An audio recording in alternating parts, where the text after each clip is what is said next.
হচ্ছে গিয়ে কি প্রথম যেটা আমাদের এই প্রজেকশনটা আঁকতে গেলে লাগবে সেটা হচ্ছে খাতার একদম বাদিক ঘেঁষে সবাই দেখ ভিডিও দেখে কিন্তু ভিডিও শুরু করে দিয়েছিস তুই এটা বন্ধ কর। প্রথমে একেবারে খাতার বাদিক দিয়ে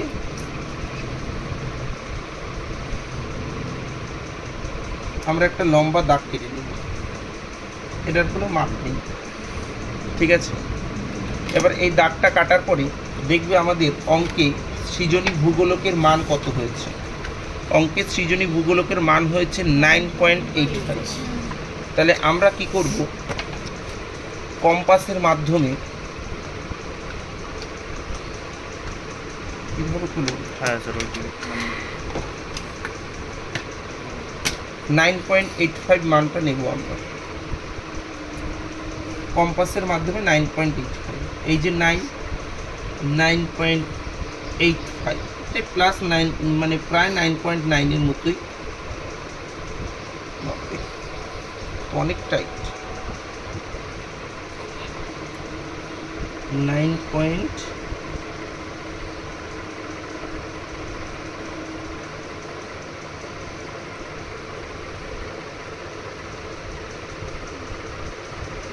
ঠিক আছে, এই মাপটা নেব। এবার এই মাপটা নিয়ে এই যে বাঁদিকে যে দাগটা দিয়েছি তার প্রায় মাঝামাঝি বসাবো।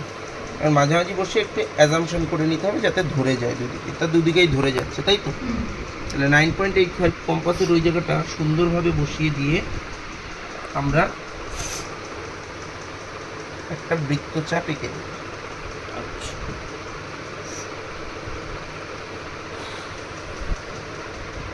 ঠিক আছে, এই বিন্দুটা কিন্তু মাথায় রাখবে, এই বিন্দুটা যেন সঠিকভাবে থাকে। হয়েছে, এটা হচ্ছে প্রথম কাজ। দ্বিতীয় কাজে আমরা এই প্রোটেক্টরটা নেব। প্রোটেক্টরটা নিয়ে আমরা ডান দিকে 0 ডিগ্রি রাখবো। এই বিন্দুটাকে একটু ডিপ করে দিই যাতে এটা আমাদের চোখে পড়ে।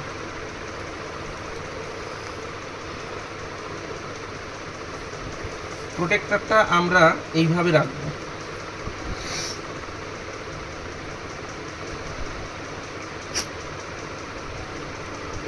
এই রেখে আমরা ডান দিকে 0 রাখবো। কি বললাম, বোঝা গেছে? দেখো এইভাবে অর্থাৎ প্যারালালি সমান্তরালভাবে কি হয়, অক্ষরেখা হয়, তাই তো। তাহলে প্রথমে আমরা আমাদের অক্ষরেখার বিস্তৃতি কত ছিল, 70 ডিগ্রি উত্তর থেকে 70 ডিগ্রি দক্ষিণ। তাহলে দেখ এই যে 0 মানে নিরক্ষরেখা, তারপরে এই যে 10 ডিগ্রি, 20 ডিগ্রি, 30, 40, 50, 60, 70। আবার একইভাবে এইদিকে আমরা 70 পর্যন্ত যাব। তাহলে এই যে হচ্ছে 0-তে বিন্দু দিলাম, 10-এ বিন্দু দিলাম, 20-তে বিন্দু দিলাম, 30, 40, 50, 60 আর হচ্ছে 70 হয়েছে।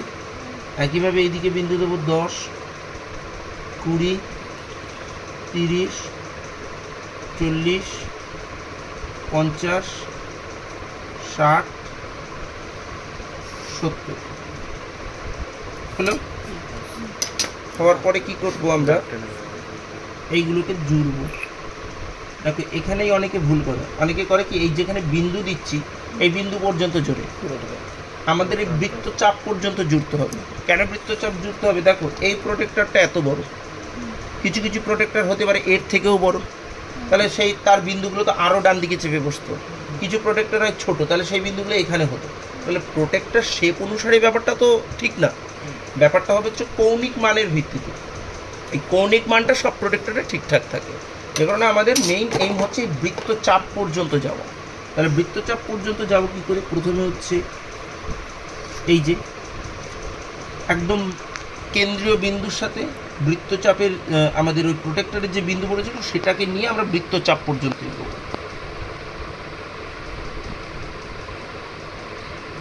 এই হলো।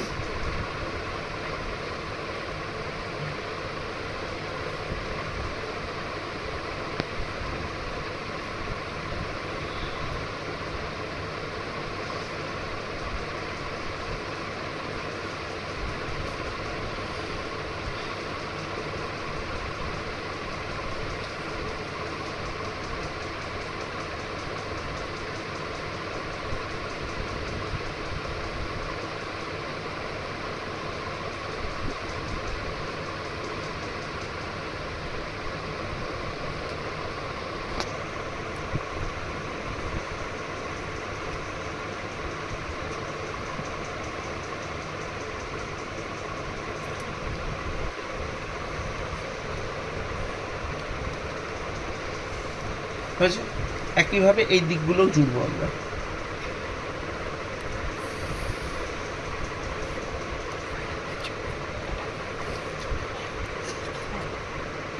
এই পেন্সিলগুলো ভালো না, রাবারটা দেখি।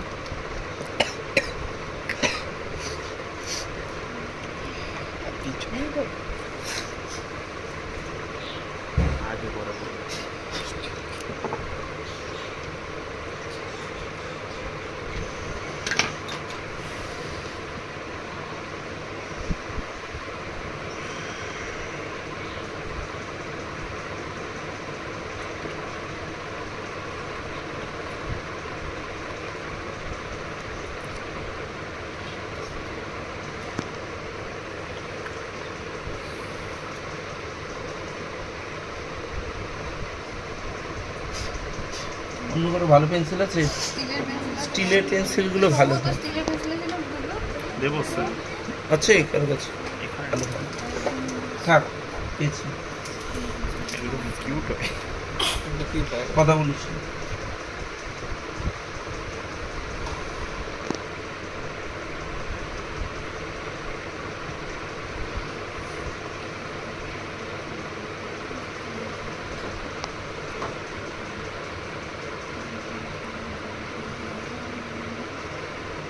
হলো, টানা হয়ে গেছে।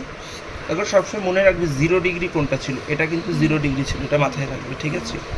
এই যে 0 ডিগ্রি, এই 0 ডিগ্রির যে অক্ষাংশটা, এই যে 0 ডিগ্রির অক্ষাংশটাকে সবসময় অনেকটা করে বাড়িয়ে রাখবে। কতটা বাড়াবে দরকার নেই, পরে মুছে দেওয়া যাবে। তাহলে এটা করার পরে আমাদের করতে হবে এই যে নিরক্ষরেখাটা আমরা এঁকেছি, এই নিরক্ষরেখা দেখো, অক্ষরেখা তো এরকম ছড়ানো হয় না। অক্ষরেখা কি এরকম ছড়ানো হয়? হয় না। অক্ষরেখাগুলো সবসময় সমান্তরাল হয়। কিন্তু আমি যদি এটাকে এরকমভাবে সব ছড়িয়ে দিতাম, তাহলে তো সেগুলো অক্ষরেখার শেপ নিত না। তাহলে অক্ষরেখার শেপ নিতে গেলে নিরক্ষরেখার সমান্তরালে প্রত্যেকটা অক্ষরেখাকে টানতে হবে। এবার নিরক্ষরেখার সমান্তরালে আমি অক্ষরেখাগুলোকে টানবো, কিন্তু কতটা টানবো সেটা আমি মেজারমেন্ট করে নেব। কিভাবে করব দেখো, প্রত্যেকটা এই যে অক্ষরেখাগুলো গেছে, অক্ষরেখাগুলো হচ্ছে প্যারালাল হয়, মানে সমান্তরাল হয়, আর তার উপরে উলম্বভাবে হয় হচ্ছে দ্রাঘিমা রেখা। তাহলে মোট কতগুলি দ্রাঘিমা রেখা আছে আমরা একটু গুনে নিই। আমরা প্রশ্ন গিয়ে দেখেছি যে এখানে দ্রাঘিমা রেখার সংখ্যা বেরিয়েছিল 1টা 2টো 3টে 4টে 5টা 6টা 7টা 8টা 9টা 10টা 11টা 12টা 13টা 14টা 15টা দ্রাঘিমা বেরিয়েছিল, তাই তো? এবার 15টা দ্রাঘিমাকে আমরা কি করে বুঝবো কতটার মধ্যে দ্রাঘিমা 15টা দ্রাঘিমা ধরবে? তার জন্য প্রথমেই আমরা এই যে বিস্তারগুলো রয়েছে প্রত্যেকটা মান সমান 10 ডিগ্রি করব। যে কোনো একটা মান নিলাম, এই ঠিক আছে? এই যে মানটা, এটা এখানে নিলেও যা, এখানে নিলেও তা, বা এখানে নিলেও তা, বা এখানে নিলেও তাই হবে। এবার এটাকে আমরা কি করব, 15 বার কাটবো। কতবার কাটবো? 15 বার। আচ্ছা, কতগুলো দ্রাঘিমা? 15টা দ্রাঘিমা। আচ্ছা, এবার তোমরা বলো 15টা দ্রাঘিমা টানার জন্য কি আমাদের 15 বার কাটতে হবে না 14 বার কাটতে হবে? 14 বার। কেন বলো তো? কারণ একটা দ্রাঘিমা হবে এখান থেকে, তাহলে আমরা এটাকে 14 বার কাটবো। 1 2 3, ধরবে না রে, 4 5 6 7 8 9 10 11 12। আচ্ছা, 12টা পর্যন্তই আমরা করি। আমরা ওখানে প্রশ্নটা একটু চেঞ্জ করে নিই। চেঞ্জ করে প্রশ্নটাকে আমরা কি করি, এখানের 110 কেটে দিই, এখানের 110 পশ্চিম কেটে দিই, মানে প্রশ্নটা করে দিই 120 ডিগ্রি পশ্চিম থেকে 120 ডিগ্রি পূর্ব, এই করে দিই। কি বললাম, বোঝা গেছে? তাহলে কিন্তু আমার সমস্যা হয় না। বললো এবার তাহলে আমরা না একটু মৌখিকভাবে করে নিই। দেখ 120 ডিগ্রি, 30, 40, 50, 60, 70, 80, ঠিক আছে? 70, 60, 50, 40, 30, 20, তার মানে ঠিক আছে? আচ্ছা, এবার আমরা কি করব? এবারের কাজটাই হচ্ছে খুব ভাইটাল কাজ। মানে আমরা প্রথমে সমান্তরালভাবে অক্ষরেখাগুলোকে টানবো, ঠিক আছে?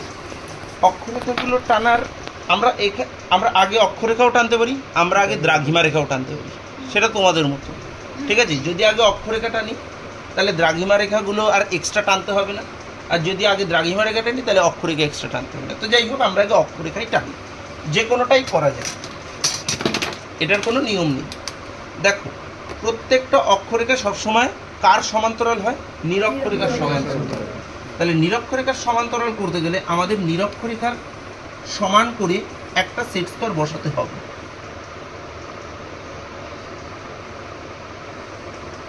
এক্ষেত্রে হচ্ছে কি, মানটা আমরা একটু বেশি বড় নিয়ে নিয়েছি, বুঝছিস তো? মানে ছবিটা যাতে ভালো দেখাতে পারি তার জন্য।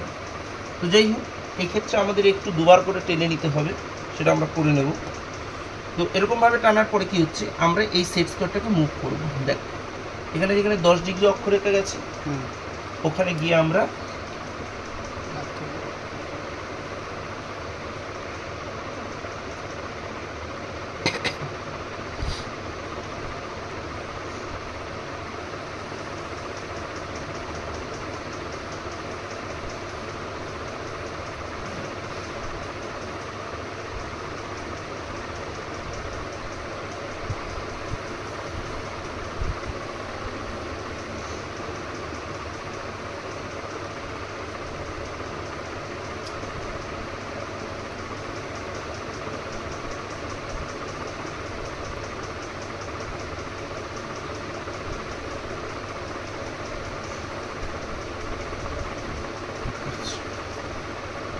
এবার এই জায়গাটা আমরা একটু পরে স্কেল দিয়ে বাড়িয়ে দিতে হবে, বুঝছিস? ঠিক আছে?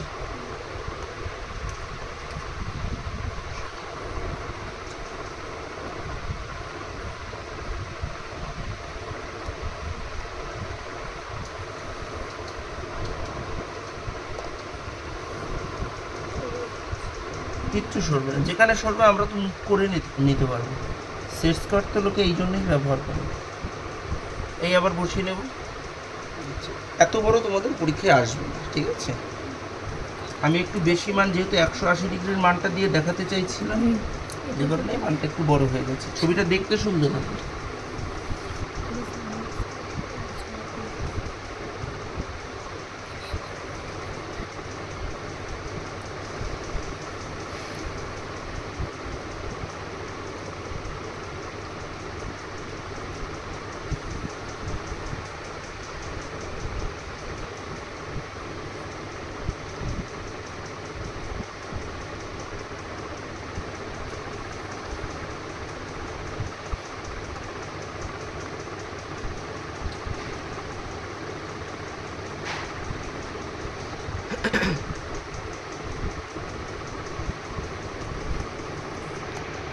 বেশি বড় হয়ে গেছে।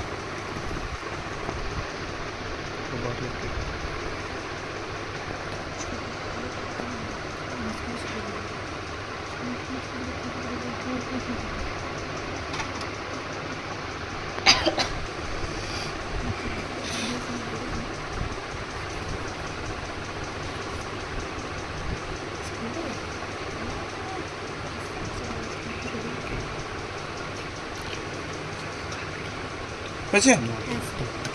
বিষয়টা হচ্ছে আমাদের প্রত্যেকটা অক্ষরেখা অন্তত এই পর্যন্ত আসবে। কিছু কিছুটা যেগুলো ছোট হয়েছে সেগুলোকে আমরা স্কেল দিয়ে অতটা মোটামুটি বাড়িয়ে নেব। কতটা বাড়াবো পরে দেখে নিচ্ছি। আচ্ছা, এবার আমরা দ্রাঘিমা রেখাগুলো টানবো। দ্রাঘিমা রেখা দেখো, প্রত্যেকটা দ্রাঘিমা রেখা হবে এই যে রেখাটা টেনেছি এই রেখার সমান্তরালে। তাহলে আমরা একটা সেট স্কোয়ারকে আমরা ওই রেখার সমান করে বসাবো আগে। এই হয়েছে? বসানো হয়েছে।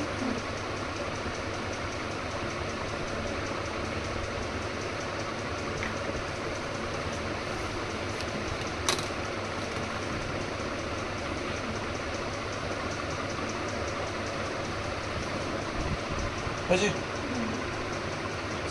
করে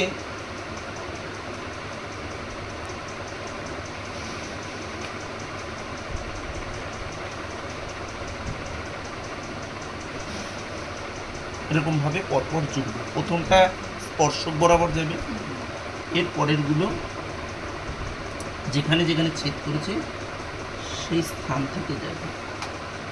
হয়েছে?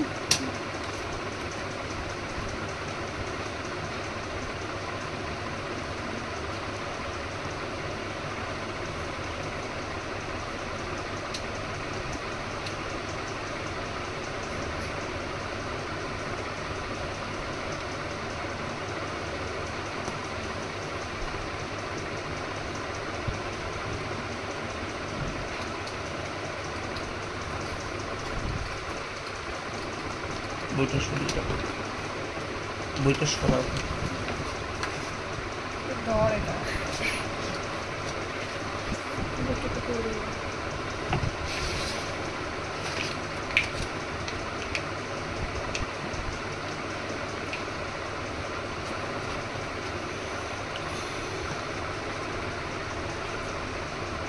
ধর না গো বুটে করতে হবে।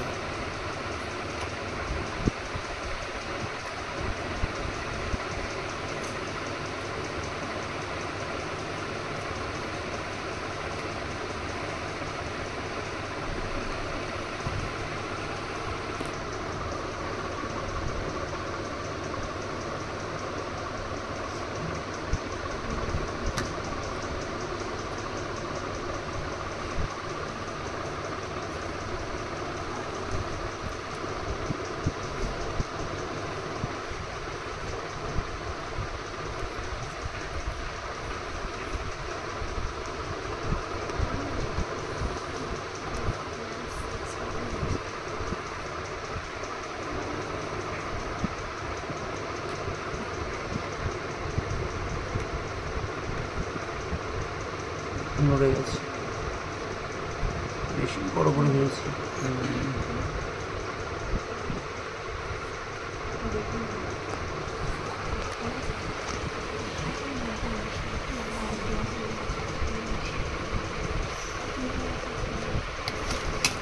দেখো এই জায়গাটা যদি খাপছাড়া আছে, ওটা দিয়ে আমরা স্কেল দিয়ে টেনে শূন্যতা দিয়ে দেবো। ঠিক আছে?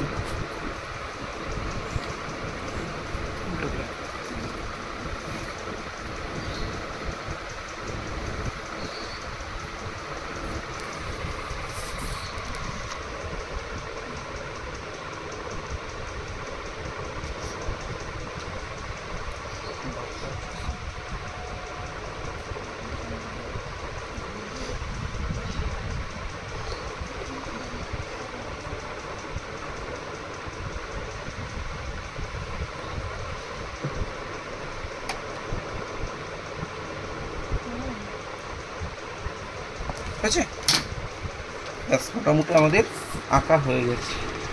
এবার এক্সট্রা যেই জায়গাগুলোতে দাগগুলো থাকবে সেই দাগগুলোকে আমরা মুছে দেব। হচ্ছে অক্ষরেখাগুলোর মান আমরা লিখব। কালির একটা পেন দিয়ে এই ভ্যালুগুলো লিখি, তোমরা চাইলে পেন্সিল দিয়েও লিখতে পারো, কোনো সমস্যা নেই। আমাদের দ্রাঘিমা রেখাগুলোর মান শুরু হয়েছিল কত থেকে? 120 ডিগ্রি পশ্চিম থেকে 120 ডিগ্রি পূর্ব। দ্রাঘিমা রেখার মান 120 ডিগ্রি পূর্ব থেকে 120 ডিগ্রি পশ্চিম। এবার আমরা আগেই বলে দিয়েছি এদের মাঝখানে 180 আছে, তার মানে আমরা বাদিকের ভ্যালুগুলোতে আমরা পূর্ব লিখব। মানে যদি 0 ডিগ্রি থাকতো তাহলে এদিকে পশ্চিম হওয়ার কথা, বাট আমরা এদিকে পশ্চিম থেকে পূর্ব থেকে শুরু করব। তাহলে পূর্ব দিকের ভ্যালু 120 ডিগ্রি পূর্ব। তাহলে আমরা এখানে একদম এই দ্রাঘিমাটা হচ্ছে 120 ডিগ্রি পূর্ব। ঠিক আছে? তাহলে আমরা এখানে লিখব 120 ডিগ্রি ইস্ট, তাই তো? 130 ডিগ্রি, 140 ডিগ্রি, 150 ডিগ্রি,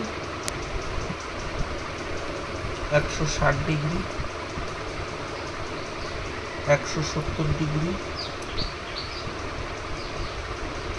আর 180 ডিগ্রি পূর্ব পশ্চিম হয় না। ঠিক আছে? তারপর আবার এদিকে কোণতে থাকবে 170 ডিগ্রি, কি হবে West. 160 degree, 150 degree, 140 degree, 130 degree, 120 degree. ঠিক আছে। আচ্ছা, এবার হচ্ছে অক্ষরেখাগুলোর মান। এই পাশে না লিখলেও হয়, ঠিক আছে। এবার অক্ষরেখাগুলোর মান, এটা হচ্ছে নিরক্ষরেখা মানে 0 ডিগ্রি, 10, 20, 30, 40, 50, 60, 70, তাহলে এটা হচ্ছে 0 ডিগ্রি। এটা 10 degree north, 20 degree north, 30 degree north, 40 degree north, 50 degree north, 60 degree north, 70 degree north. এইদিকে 10 degree south, 20 degree south, 30 degree south, 40 degree south, 50 degree south, 60 degree south, 70 degree south. ঠিক আছে, হয়ে গেল। আর বাকি রয়েছে হচ্ছে হেডিং। হেডিং কি? সিলিন্ড্রিক্যাল ইকুয়াল এরিয়া প্রজেকশন, এটার হেডিং যাবে। আর এখানে লিখতে হবে হচ্ছে গিয়ে কি আমাদের আরএফ। আর আরএফটা এখানে লেখার থেকে আমরা উপরে লিখে দেবো, ঠিক আছে। হেডিং কি? হেডিং করার জন্য আমরা প্রথমে